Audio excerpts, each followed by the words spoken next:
I, 29F, am the youngest of 3 siblings. While growing up, I have always known that my oldest sister, Elena, never liked me. She didn't have any issue with my middle sister, Terry, but hated me for some reason ever since I was a baby. Elena was my first bully and would bully me throughout my school years. When I reached my teen years, I started finding my individuality, i.e., punk clothing, dark makeup, heavy metal, etc. She would make fun of me in front of my friends and call me names like Cruella. Every day with Elena was hard. She would scream at my face, punch me, or try to push me down the stairs by sneaking up behind me. I was terrified to be around her. Our parents did see her being mean to me, but they chose to stay out of it as much as they could. They would tell me how sisters sometimes fight and that I should have more patience for Elena since she was having a hard time adjusting to her siblings. When she moved out after getting a job, I finally felt free. My middle sister, Terry, was much better and she was always kind to me. She taught me to put on makeup, bought me my first heels, and has continued to have a good relationship with me. Somehow, Elena hates this and has told Terry several times to stay away from me, but Terry doesn't listen to her.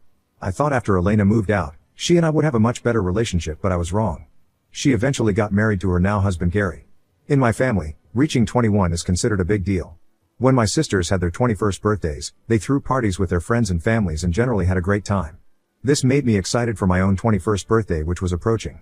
I was looking forward to my birthday celebration. Well, a week before my 21st, my middle sister called to tell me that the oldest was pregnant, but she hadn't told everyone yet. I was happy for her, but then I felt my stomach drop as I realized she hadn't made the announcement yet, which meant I already knew what was going to happen. And sure enough, it did. During the celebration of my birthday, my sister came to my party wearing a shirt that said "New Mommy" in gold. I was shocked to see this. While I had anticipated the possibility of her revealing the pregnancy on my birthday, I had hoped she would, at the very least, wait for me to cut the cake. Obviously, people started asking her about it and she loudly announced how she was pregnant. Everyone erupted in joy while my sister stood in the middle soaking in all the attention. I felt so awkward because now my birthday celebration had turned into her pregnancy announcement. When I congratulated her, she ignored me as if I wasn't even present and continued to talk to our relatives about how she and her husband were thrilled and looked forward to becoming new parents. I felt like tearing up because no one seemed to want to celebrate me anymore, so I decided to walk out of my own birthday party. Terry ran after me as she understood how I felt. Later, my parents questioned me why I walked out, and when I told them the reason, they reprimanded me. They told me how I was being childish and that I should be happy for my sister. The thing was that I was happy for my sister, but she could have made this announcement any other day. However, she chose to announce it on my birthday knowingly. She knew all along that it would shift all focus on her, and she had been successful in doing so. Since that day, I decided to stop inviting Elena to all my birthday parties. Terry was also cautious and kept her distance from Elena since she didn't want to be treated like me. When I was getting married to my then fiancé Paul, I didn't want to invite Elena to my wedding because I was afraid that she would do something again to steal my spotlight. My parents, however, begged me to invite her as a guest because they were afraid that other relatives would talk about us not getting along. For the sake of my parents, I agreed and warned them to talk to Elena so that she would be on her best behavior. Paul and I had saved our hard-earned money over the years to have our dream wedding just like we always wanted. The one thing I was most looking forward to was my wedding dress.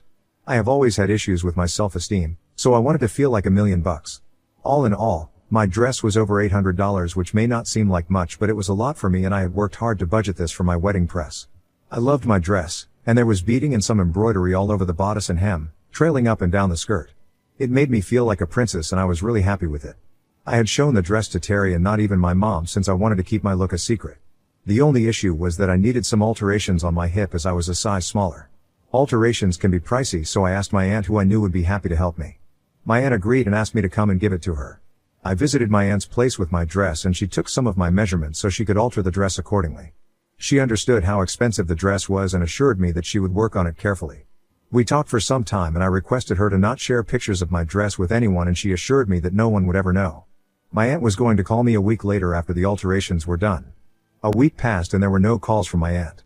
I called her multiple times and she wasn't picking up. I was a bit worried since she was quite old, so I thought maybe something had happened to her. As a last resort, me and Terry drove to my aunt's place to check on her. My aunt opened the door looking quite grim.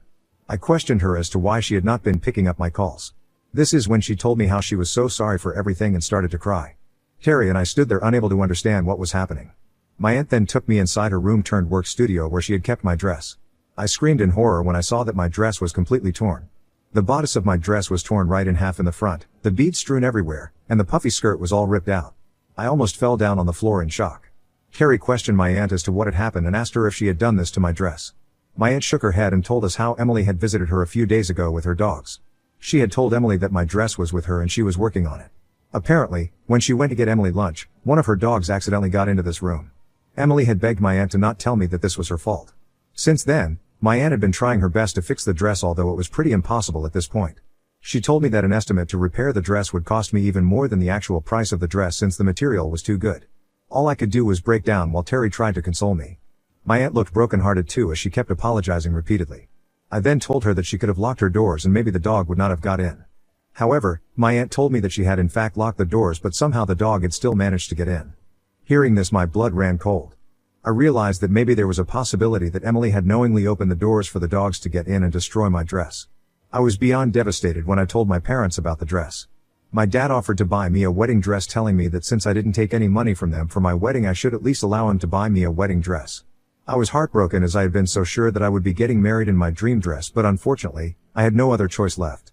I informed my parents about my suspicion about Emily, but they immediately tried to defend her and blame the dog. However, Terry supported me and told my parents that we needed to talk to Emily and get to the bottom of this. If Emily had truly and intentionally destroyed my wedding dress, then she would no longer be a part of my celebration. The next day, I asked Emily to come to our parents' place where I and Terry were driving to as well, under the pretense that I wanted to discuss wedding plans with everyone. I knew Emily wanted to be a bridesmaid, so she excitedly arrived without any suspicions. I told her straight away that I had found out everything from our aunt. I watched the color drain from Emily's face as she stammered to say how her dogs are generally very obedient but had somehow managed to sneak into the room. Terry questioned her directly if perhaps she was blaming her dog, when the truth was that she was jealous of my dress and destroyed it. Emily immediately began to yell at us, saying why would she ever be jealous of someone like me who had less than her. I then pointed out to her how she had always tried to one-up me all our childhood. Hearing this, Emily scoffed and told me how I was being delusional and that she didn't even like my wedding dress. This is when we caught her in her lie. I asked her how she even disliked my dress when I had never even shared pictures of it. My mom agreed and looked at her intently. Emily began to stammer and say how when her dog destroyed the dress she then saw it, but something felt off. My dad firmly asked her to not lie anymore and questioned her if she had in fact been involved in destroying my dress. In the end, after she was cornered, Emily finally spilled the truth. She tearfully acknowledged her jealousy and insecurities, confessing that she couldn't bear to see me happy on my wedding day. The revelation left my parents stunned, grappling with the realization that their eldest daughter had intentionally sabotaged my happiness. She begrudgingly agreed that she had snuck into my aunt's room to see my dress and had left the door ajar. She knew her dog would do the rest of the work. She had then begged our aunt to not tell me anything, perhaps thinking that she could get away with it.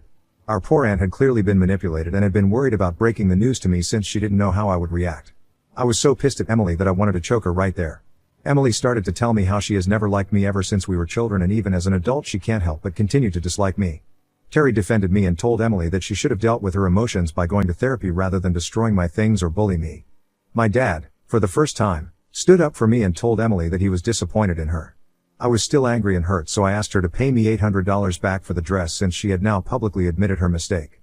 Emily seemed taken aback and told me how she did not have that kind of money, but I threatened to take her to court so we could settle this legally. My mom, torn between her two daughters, attempted to mediate between us. My mom told me that since my sister was apologizing to me, then I should have more grace for her. However, I reiterated that I needed my money back since she and her dog were responsible for destroying my precious dress. In the midst of the confrontation, Terry stood by my side, offering support and emphasizing the gravity of Emily's actions, and yelled at Emily that she needed to get over her jealousy. In the end, Emily did manage to cough up $500, only telling me how she didn't have the rest of the money and that as her family, I should just let this go. Furious and hurt, I decided to cut ties with Emily and uninvited her from my wedding, realizing that her envy had led her to destroy such a significant event in my life. My mom tried to mediate again, but this time both my dad and Terry told her that Emily had crossed a line and there was no going back. With my wedding dress irreparably damaged, I had to choose a new one, which my dad paid for me as he had promised. Despite the challenges, my wedding turned out well. Instead of dwelling on the negativity with Emily, I chose to direct my focus towards my future life with my husband. I believe witnessing me getting married, without her inclusion, might have prompted Elena to finally grasp the consequences of her actions. She sent me a bouquet of flowers congratulating me. However, I chose to ignore it and refrain from responding, as I was still hurt and angry about what she had done to me. I stood by my decision and never reached out to her, even though my mom would occasionally plead with me to forgive her because she is family. Years passed without any communication between us. Throughout all this, Terry and I had a wonderful relationship and we would hang out all the time. Last year, I gave birth to my first child. My husband was with me in my delivery room and was my rock. Later, when I came back home, my parents came to visit me. They were happy to see my baby and spent some time with my son. Later, my mom insisted that enough was enough and that I should get back in touch with my sister. She told me how both me and Emily were now mothers and we needed to get over our past so eventually our children can become close. I don't know if it was my pregnancy hormones or the happiness of being a mother, but I started to consider my mother's request. When Emily heard about my son, she called me to congratulate me, and this time instead of letting it get to voicemail, I picked up. She was surprised that I wanted to talk to her, but I told her how I had been thinking a lot and that it seemed time to let bygones be bygones. Emily immediately agreed and apologized to me again. She expressed deep remorse for the hardships she had subjected me to all those years ago, revealing that she had come to comprehend her jealousy and mental health struggles through therapy. She assured me that going forward she would be a better older sister to me and that she was going to help me and my son wherever she could. Given the new chapter I was entering as a first-time mother, I chose to forgive her for everything. My primary focus was on ensuring my baby would grow up surrounded by boundless love. Since the birth of my son, Emily has indeed stood by her promise and been there for me in every possible way. She has offered assistance wherever she could, and Terry, much like myself, has been pleasantly surprised by Elena's transformed behavior since we last spoke to her. The three of us have gradually started spending time together, and it genuinely appeared that Emily had overcome her past issues. Now coming on to the incident that happened, my son just turned 1, and we threw a small party to celebrate. So, the party was going well, we had ordered a cute cake, the decorations were on point, and everyone was having a good time. As my husband and I brought out the cake for my son, everyone started to sing happy birthday. Suddenly, I watch Emily walk towards the DJ and grab the mic from him.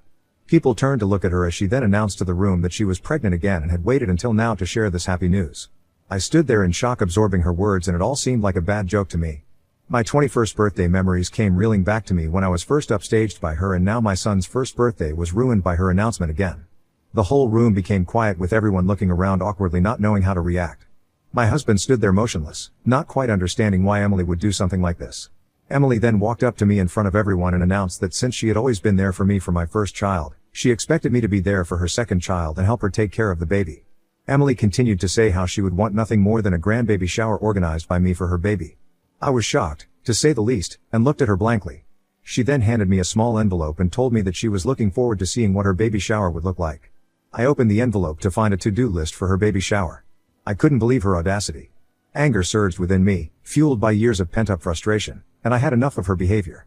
My family watched as I started tearing the list into shreds right in front of her. That's when all hell broke loose. Elena's smirk vanished, replaced by a shocked expression, and then the waterworks started. She burst into tears, further drawing the attention of everyone at the party. My dad sternly asked Emily's husband to take her away while my mom tried to defend her, saying that as my son's aunt, she deserves to be here for the celebration. Meanwhile, Terry, my ever-supportive sister, shot me an understanding look, and decided to take matters into her own hands. She held Emily and politely escorted her out so we could try to continue on with the party. Unlike my family, who was used to Emily's antics, my husband looked utterly shocked with everything that was happening. He was obviously angry at my sister for stealing the limelight from our son, but he was furious at me as well, not just for tearing up the list, but for causing a scene on what was supposed to be a joyous occasion. In his eyes, I had ruined our son's first birthday, and he didn't hold back in expressing his disappointment to me later privately. As the party continued, the tension still lingered. My parents tried to play peacemakers with my relatives, but it was evident that the damage was done. It was awkward after Emily's announcement, and eventually, we cut the cake, had our meal, and the guests left slowly. In the aftermath of the party, my husband and I had a heated argument. He believes that I should have taken the high road, by waiting for the guests to have left until I addressed the issue, since Elena's actions had already overshadowed our son's special day. I argued back that she would always continue to do this unless I finally stood up to her and humiliated her in front of everyone. I just couldn't let her turn every significant moment in my life into a platform for her own agenda. So I'd adhere for standing up to my sister? Did I really ruin my son's first birthday, or was I justified in standing up for myself against years of mistreatment? Update 1. Wow, thank you all for the overwhelming response. I didn't expect this to blow up. I appreciate the support and the different perspectives. Some of you suggested talking to Emily and apologizing to her for humiliating her so publicly, while others think she's the one who owes me an apology. I refuse to apologize because this wasn't my fault. She has continuously disrespected me and is now starting to disrespect my son. Why can't she announce her pregnancies at her own parties? She doesn't have any need to take the limelight away from me and my family, but she continues to do that since she just can't get over her inferiority complex for some reason, and I am absolutely tired of her antics. I plan on sitting down with my husband and explaining to him everything after he calms down so he understands my whole history with Emily. Update 2. It's been a week since my last update. I sat down with my husband and explained everything to him when we both had time. Firstly, I told him about my childhood and teenage years when my sister would bully me and humiliate me in front of my friends. His eyes widened in shock as he had no idea previously that she was so mean to me growing up. Of course, I had mentioned a few instances here and there, but I had never gone into specifics with him. Then I told him about my 21st party where she had pulled the same stunt with me and how humiliated that made me feel. I explained to him that this had been happening to me my entire life and that she couldn't let me have the spotlight any day. He was shocked after hearing everything from my perspective. He told me that when I had mentioned to him about the wedding dress and how Emily had ripped it up, he thought it was just a one-time thing. He got along well with his sisters, so he had no idea how terrible Emily had been to me all my life. He started to apologize to me for being angry and told me that he had no idea that I had such deep wounds. He explained to me that he was just excited for our son's birthday, but with the drama between me and my sister, he felt that it ruined the entire mood of the party, to which I completely agreed with. I told him that I never wanted our son's first birthday party to go this way and that I just couldn't take her antics anymore.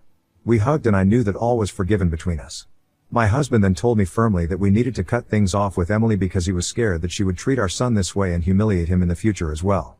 He told me that our son might start to notice this while growing up and he didn't want our son around Emily. I agreed with him and informed him that I was already planning on cutting her off.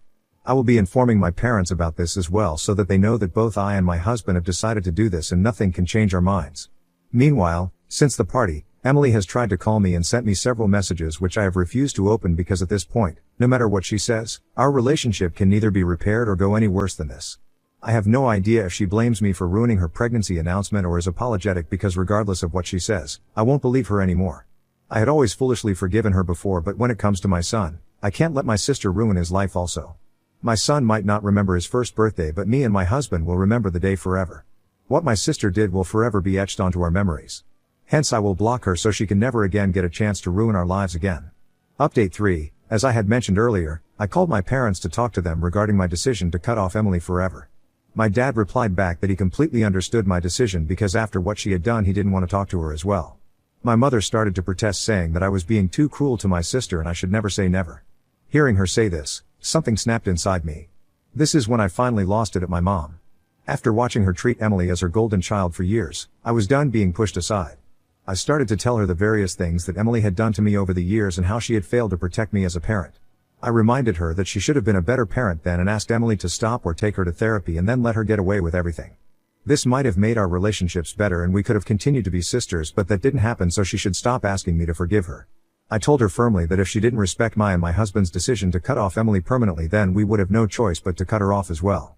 Hearing this, my mom started crying on the other line, telling me that I was being too cruel and that she could never live without her grandchildren. She apologized to me and told me that although she didn't support my decision to cut off a family member permanently, she would keep her opinions to herself in the future. I wasn't convinced by this and told my dad that for the time being, only he was allowed to see my son. My mother protested, but I cut her off, saying that she was clearly supporting a bully, so she was a bully as well, hence I didn't want my son to grow up around such adults. I asked her to think long and hard about how she had failed me as a parent and whether she would like it if she was in my shoes. Since our call, my mom has sent me several messages saying that she can't choose between her children. The thing is that I never asked her to choose between her children, but for her to blindly support my sister kinda rubs me the wrong way. Obviously, I will not cut off contact with my mom completely, but I can't help but hope that one day, she realizes how wrong she was for supporting my sister and not standing up for me. Update 4, it's been 4 months since my last update. I know a lot of you wanted to know if anything changed between me and my sister. I have continued to keep my distance from Emily and have blocked her from all social media accounts and phones. When our parents have family events, even though she is there, I completely ignore her. After publicly humiliating her, I think she is wary of approaching me and I act like she doesn't exist anyway. Terry has also cut off Emily completely. At first, she didn't want anything to do with her after my son's birthday party, but my mom pressured her to be in touch with Emily and then Emily started to behave weirdly with her also. This made Terry quickly realize that Emily was starting to behave with her the same way she used to behave with me, so she cut her off and blocked her as well. Me and Terry have continued to have a wonderful relationship and she will be the only aunt to my children, which I am quite happy and comfortable with. I decided to join therapy recently to work on my past, realizing that I should have cut off Emily long ago and never forgiven her. The therapy has been a transformative journey, helping me understand the impact of my sister's actions on my mental health and self-esteem.